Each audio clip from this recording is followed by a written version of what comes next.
George Hicks with KC Brick Lab. I work, do some freelance work for Brick Mania Toys. This was my first set that was released through them, the Sikorsky Sea King. So we've got it, and then the Expendables 2 Land Rovers back here in the back. The theme for this year's show was Return of the Brick, so I brought my Modern Marines dropship with an Abrams underneath it. I love that. That's such a great crossover build. It is. Originally, I built the gunship that we're going to see here in a little bit, and I'm like, well, I need something else to go with it. So, and I think we've got an X-Wing planned in the future, so we'll see what happens. But, yeah, say just a couple little Blackbirds that were some of Dan's old designs that I brought to fill in. Got a CH-46 Sea Knight there that, of course, been retired with the Marines now. So I made a Venom Huey. And then just recolored one of Brick Mania's Cobras into the same color scheme as what we've got on here. So, and then made the USS Essex flight deck to set everything on. So this is like a flight deck idea then with all of the equipment. It's just a little bit smaller than the Macon Islands flight deck. So, but it really breaks it up from just sitting on a black tablecloth. So then as we round the corner then you start kind of a large amphibious landing that we have going on here. Yes, say it's kind of a mix of multiple countries. We've got some Brits, we've got the Americans, some Norwegians in there, and then a few superheroes that may have been called up for weekend reserve duty. So got the A-team getting flown in this morning underneath the Chinook. Got a LCU 1600 bringing some Marines and equipment to shore. And then a Swift boat and a Rib, some SEALs and some SWIC guys on it. And then the Marine gunship, got a few Marine Raiders decked out in there. Of course, everybody's just blown by the SpongeBob robot today, so he doesn't pose any threats. And then got the Army represented with a landing craft Mechanical 8. So, and then just a few trucks I've made and a couple other freelance designers with Brick Mania. Got some tanks on here. They couldn't make it overseas for this show, so I told them I'd represent them. And then there in the corner, we've got a M777 howitzer set up, laying down a little cover fire so they can make their way into shore. Yeah, I love this whole kind of landing that we have here. Talk a little bit more about this helicopter here, because that's very impressive looking. Just a CH-47 Chinook. Built it last year. Of course, we didn't have any shows, so I've learned quite a bit here in the last year. I'd like to go back and rebuild it, but where we live, we see them fly over all the time. And in fact, one of the rock quarries I work in, they drop down and pick up some concrete blocks up on the hill and just practice all day long with them. So I've always been fascinated with the Chinook since I was a little kid. It just has that distinct sound. You can't miss them when they're coming. Right. No, it's a great looking vehicle as well. We move in here. We got Batman there as well. Yeah, we've got a Batman. He got called up for weekend reserve duty. Deadpool's here manning the 40-millimeter grenade launcher on the front of the rigid hull inflatable boat.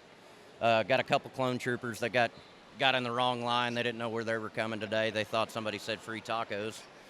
And then we've got Punisher out front here kind of leading the charge. So, and then, of course, the A-team. They mercenaries for hire, so they will go wherever you pay them to go. So one thing that stands out among all this is the fantastic minifigures. Where did you get a lot of these from? A lot of them are Brick Mania. So I've had a few custom printed from some other companies, and then there's just some Lego minifigures in here. So, but yeah, primarily all Brick Mania. Great. Well, we can keep going around the corner then and take a look at some of the vehicles on the other side here. So kind of past the desert area, and then you get over to another kind of plain area. Yeah, the Aardvark there, I built that. I was born in England at Lakenheath RAF, so they were stationed there. Well, they're still stationed there now, but currently they fly the F-15, but that was the hot plane at the time. The Centurion C-Ram here is a collab kit between Mary Wilson and myself at Brick Mania. The Super Hornet in the back, I decked it out with the Black Knights unit from the Marines. They don't fly the Super Hornet, but there's several of us that wish they would have stuck with that instead of the F-35. So that's kind of a joke among a few of us in the community. So the LVSR up front here, I designed a couple of different variants of it and got one on display. And then the Osprey's just a recolor and a little rebuild of Cody's. That way I can make it into the Air Force. It was motorized yesterday, but like the real thing, it doesn't run very long before it overheats and starts leaking fluid. So, and then just a few little odds and ends mixed in. So, Congratulations on the honorable mention here on this plane. Talk a little bit more about the design of that. Obviously, you got the camo patterns. What else goes into that? Say I start from scaled blueprints and just start building. And that was probably the second plane I've ever built, and I've learned a lot since then. That thing is really fragile. But the wings do fold in, landing gear all tucks up, and actually the cockpit here on the F-111 aardvark, instead of ejection seats, the entire capsule kind of blows away and then parachutes down to safety. So I wanted to make sure that was a key feature I got in there. And like always, I wanted to sticker this one up too, but just ran out of time. So hopefully next show we'll have some stuff completed, plus bring a whole lot of more stuff. And stay tuned, because there's a few little gems on the table here that'll be released through Brickmania soon.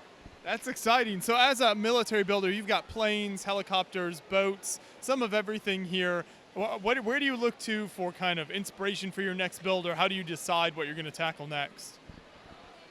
Well, suggestions from people on social media, plus also I'll come up with an idea and then I'll be looking through books or online, and then I'll see something else that catches my eye, and that'll lead me down a rabbit hole.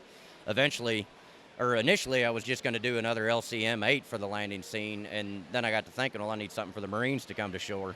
That's how we wound up with that big 4-foot LCU landing craft. So pretty much I just like building things I'm not seeing out there. So, I mean, there's a lot of things that everybody does great and just keeps hammering on the same model, but I like to be a little innovative and see what's out there that hasn't been done. So, and it's a challenge. So, no, that's a great policy, kind of bring something new to the community and the conventions here. So thanks for bringing all these builds out here. Appreciate it. It's been real popular this weekend. I don't know who's been more excited, the kids or the adults. So it's awesome. It's giving me goosebumps talking, especially with some service members who have served on a lot of this stuff. Yeah. So it's been an honor to show this off to them. Fantastic. Keep up the good work. Thank you. Appreciate it, guys.